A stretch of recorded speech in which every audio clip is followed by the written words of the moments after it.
The first of five, the doctrine of scripture alone, so bear it as your own, written on papyrus and stone. It's the only authority for our practice and faith, is what Christians embrace and what non-believers just hate. So the written word of the Lord deserves to be applaudable, cause the church and pope always seem to show they fallible. I be transparent that this doctrine's apparent. Scripture alone itself shows to be inerrant. What about that? I have some books I figured I would share with you guys. Some of them I had a little while, but it's been a while since I've done one of these. For the most part, anyway. I did the Leviticus one because I wanted to share those particular resources, but here's a few more. This was sent to me by a friend of mine, Leonard Ravenhill, Why Revival Tarries.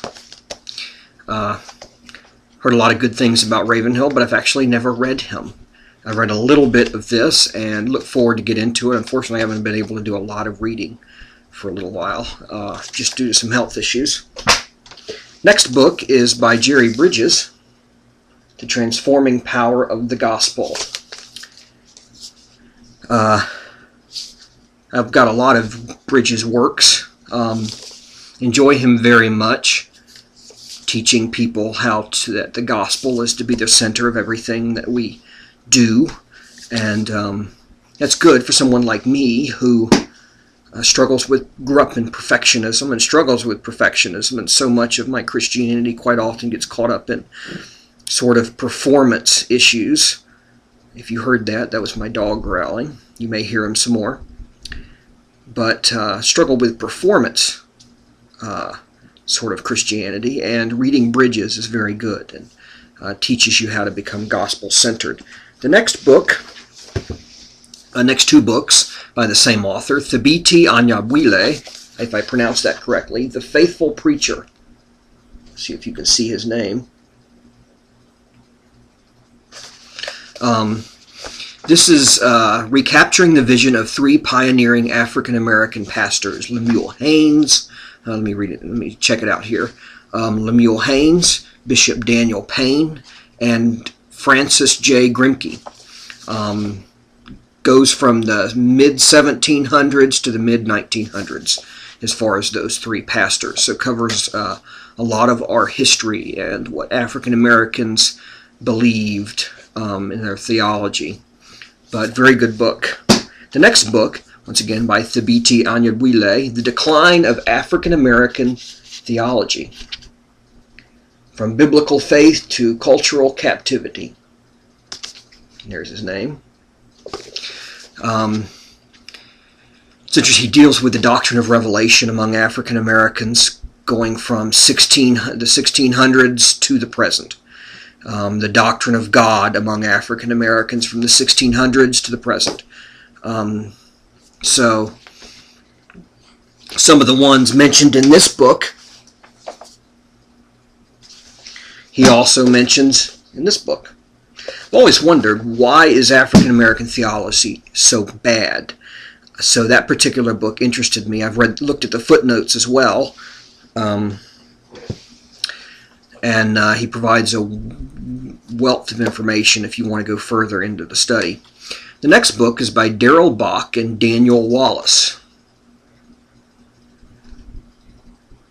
Dethroning Jesus, Exposing Popular Culture's Quest to Unseat the Biblical Christ. It deals with issues in regards to textual transmission, the Gnostic Gospels. Was Jesus' message fundamentally political and social? Deals with the issue of Paul. Did Paul hijack Christianity? Is Paul in contradiction to James? And deals with the issue of the Talpiot tomb. The next book is called Reinventing Jesus, How Contemporary Skeptics Miss the Real Jesus and Mislead Popular Culture. It's Reinventing Jesus. He deals with the issue, once again, the issue of transmission, oral tradition, politically corrupt, the tainting of ancient New Testament texts. Part 3, did the early church muzzle the canon? You know, the range of the canon. What did the ancient church think of forgeries? Deals with the issue of the divinity of Jesus, early tradition or late superstition. Part 5, Stealing Thunder. Did Christianity rip off mythical gods?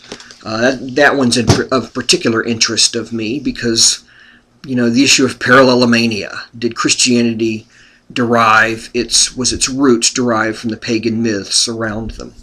You see that hear that claim from a lot of atheists. I have a friend who believes that. Trying to fill out my Old Testament commentaries. My Old Testament. Lloyd Ogilvie, I guess is how you pronounce his name. The Communicator's Commentary. Numbers. I've just finished the Torah. But I want to fill out because I haven't read that one yet. But I've heard a lot of good things about it. The next one is the New American Commentary, Deuteronomy. It's by Eugene Merrill. I've read some in this one, and it is so far very good. But those are the books I wanted to share. Hopefully you check some of those out. I said the one from regards to African American theology particularly interested me. But take care. Bye. Hopefully it was a blessing.